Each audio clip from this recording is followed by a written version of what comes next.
L'histoire commence par l'annonce de la disparition d'un chat, Honey. La rumeur continue que personne n'a vu Honey jusqu'au jeudi matin où Miss Colette Piscine fait une embardée pour éviter Honey. Elle explique ensuite le nom de la ville, Pontypool. Nous voyons ensuite Grant dans sa voiture, sous une forte chute de neige. Il se dispute au téléphone avec Rick, son agent, au sujet du travail. Agacé, il finit par dire à son interlocuteur qu'il a été licencié avant de jeter son téléphone portable sur le siège passager à côté de lui. Le téléphone se remet à sonner et il se gare sur le côté pour prendre l'appel. Une femme tape de la paume de la main sur la vitre du passager et continue à marmonner du sang avant de disparaître dans la nuit. Il poursuit sa route, arrive à la station de radio et se gare à l'emplacement réservé. Laurel Ann l'accueille. Grant lui demande de rechercher toutes les informations possibles sur les appels au 911, y compris le nombre d'appels passés en 24 heures et le nombre de raccrochages, avant d'annoncer qu'ils vont faire de la radio. Grant prend l'antenne et présente sa productrice, Sydney, et son assistante technique, Laurel Ann. Après quelques plaisanteries entre les trois, il passe à Ken, leur reporter sur le terrain. L'émission de radio se poursuit avec de nombreux commentaires de Sydney, qui lui demande notamment de ne pas faire de blagues sur le réchauffement climatique et de laisser Ken tranquille. Mais Grant continue à faire ce qu'il veut et à dire ce qu'il veut. Il refuse d'écouter les directives de Sydney, qui le retire de l'antenne avant qu'il n'ait terminé. Ils se disputent tous les deux, Sydney lui disant qu'il devrait partager les nouvelles et lui demandant ce qu'il pense devoir être rendu public. Il lui répond qu'il essaie juste d'énerver les gens parce que c'est comme ça qu'on fait, car un auditeur énervé est un auditeur intelligent. Elle poursuit en lui disant que s'il continue ainsi, il embarrassera et aliénera son public. Finalement, Grant est sur le point de raconter l'histoire de cette femme étrange qui se rendait au travail. Il demande à ses auditeurs ce qu'il aurait dû faire. Aurait-elle dû appeler le 911 ou ne rien faire? Laurel Ann informe Sydney qu'une prise d'otage est en cours aux fiches à chuter. Mais comme il n'y a encore rien sur le net, elle obtient l'information directement de la radio de la police. Grant interrompt son appel pour lui faire part de la situation. Sydney lui demande de laisser tomber, car les policiers sont probablement ivres, la saison de la pêche sur glace étant terminée. Grant se concentre sur cette information et la partage à l'antenne, commentant que le fait que tout le monde soit ivre est une réalité distincte. Apparemment, la situation a déjà été résolue. La police a placé 2 suspects en garde à vue, tous 2 non armés.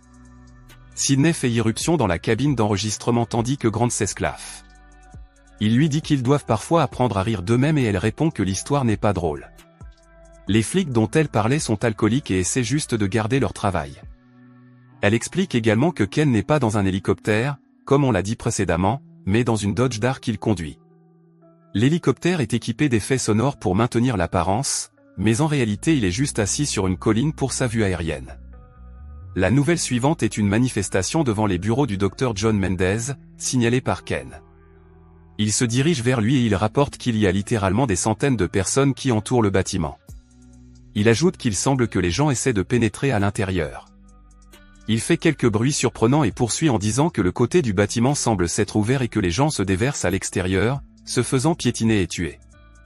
Grant lui demande s'il y a des policiers dans les parages et Ken répond qu'il y a un convoi de camions, de véhicules militaires et d'hélicoptères. La ligne est coupée lorsque Ken déclare que la route est bloquée et qu'il ne peut pas partir.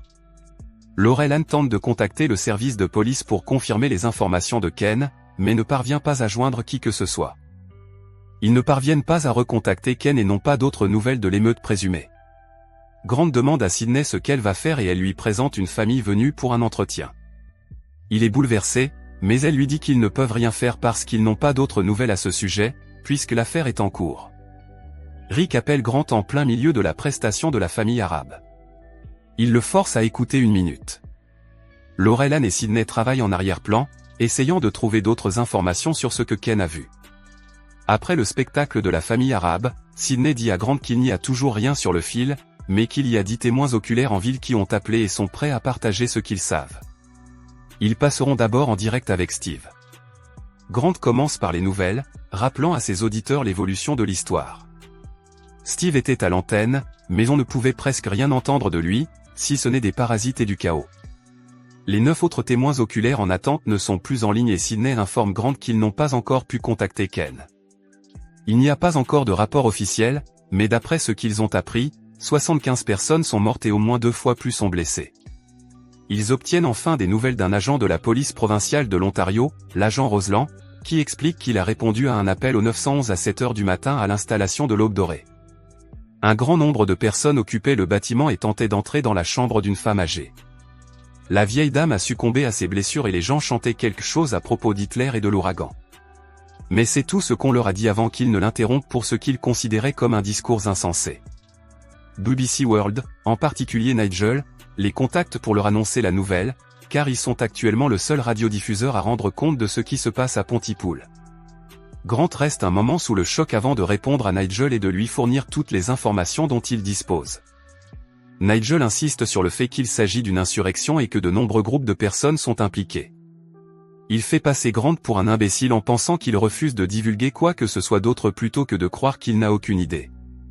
Ken rappelle pour demander qu'on lui envoie quelqu'un car il n'est pas en sécurité. Il explique qu'il est dans un silo à grains près de la voie ferrée depuis qu'il a été poursuivi. Il demande qu'on contacte la police, mais Sidney lui répond que ce n'est pas possible parce qu'ils ne peuvent pas contacter la police. Grant demande plus d'informations et Ken leur dit que certaines personnes sont cannibales, certaines d'entre elles nues, allant même jusqu'à les comparer à des chiens. Ken essaie de regarder par une chatière et commence à paniquer lorsqu'il voit que les fous font sortir 2 autres personnes d'une camionnette et les mordent. Sidney demande à Grant d'arrêter, tandis que Ken annonce qu'il a été retrouvé. Un adolescent est dans la maison avec lui, mais il ne peut pas l'attaquer parce qu'il n'a plus de main et qu'il ne peut pas bouger.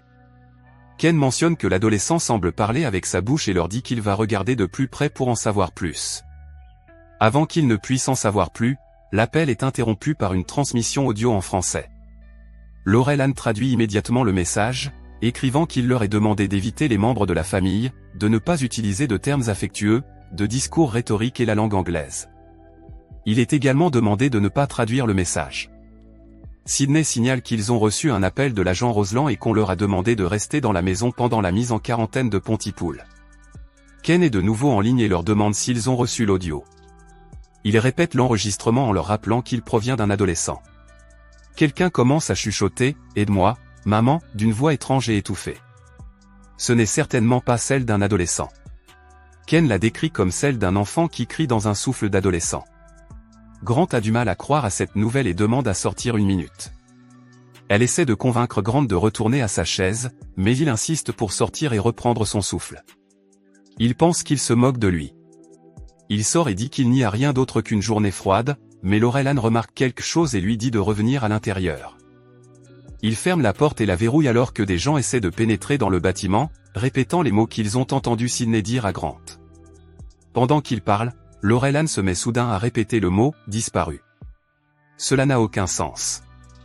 Après avoir entendu le sifflement de la bouilloire, elle commence à l'imiter.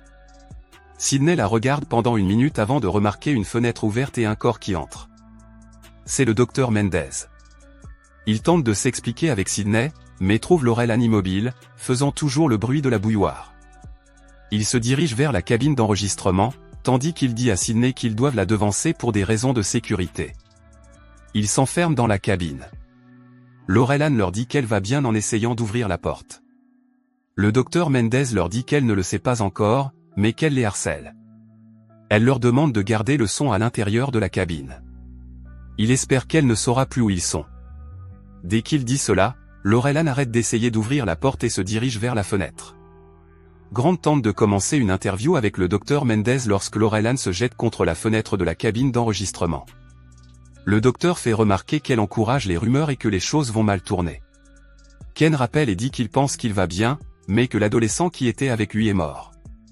Il répète le chant qu'il a entendu plus tôt, puis on l'entend retourner le téléphone. Il commence à répéter le mot « simple ». Ils acceptent son sort et Sidney suggère de le laisser partir maintenant. Alors qu'il parle de Ken, il remarque que Laurel Ann est revenue et qu'elle se mord la lèvre inférieure. Mendez demande à Grant s'il est sûr qu'elle ne peut pas les entendre et il confirme. Grant se demande s'il peut lire sur les lèvres, ce qui fait comprendre au docteur Mendez qu'il s'agit d'un virus, mais pas du sang, de l'air ou du corps, mais des mots, en particulier de la langue anglaise. Le virus ne pénètre dans la victime que lorsque le mot est entendu et compris. Il se copie alors dans la compréhension de la personne. Le docteur Mendez observe que quelque chose d'étrange arrive à Laurel Ann. Quelque chose qu'elle n'a jamais vu auparavant. Laurel Ann vomit beaucoup de sang sur la vitre de la cabine d'enregistrement, probablement aussi sur ses organes, puis s'effondre sur le sol. Le docteur Mendes pense que c'est ce qui arrive à l'insecte lorsqu'il ne trouve pas sa prochaine victime. D'autres victimes de l'insecte entrent dans le bâtiment. Grant éteint la lumière et il tente de se cacher derrière la cabine. Après avoir pris des notes, les trois hommes décident que les haut-parleurs à l'extérieur devraient suffire à faire fuir l'insecte. Ils décident d'attirer les gens à l'extérieur en diffusant un enregistrement de Grant disant « Sidney Briard est en vie ». Le docteur Mendes commence à répéter le mot « respiration ». Craignant de succomber au virus, il se met à parler en arménien, réalisant que le virus se concentre en anglais. Sidney va parler à Grant en français, qu'il comprend un peu. Sidney demande à Grant si le médecin est potentiellement dangereux, ce qu'il admet, mais refuse de le tuer également. Alors qu'ils discutent de leur prochaine action, l'électricité se coupe et l'hymne canadien commence à jouer à la radio, ce qui ramène les victimes infectées à l'intérieur. Ils se dirigent vers la salle d'équipement et le docteur Mendes grimpe par la fenêtre pour retourner à l'extérieur, attirant les victimes infectées loin du bâtiment. Grant essaie de comprendre comment fonctionne le virus. Sidney commence à répéter le mot « tuer ». Il finit par comprendre que Sidney est en train de succomber au virus et l'embrouille en associant « kill » à « kiss ». Ils s'embrassent. Grant se rend compte qu'il pourrait s'agir du remède et convainc Sidney de participer à une dernière émission. Pendant qu'elle est à l'antenne, elle déclare que le meurtre est certainement un baiser, alors qu'une explosion se produit autour d'eux.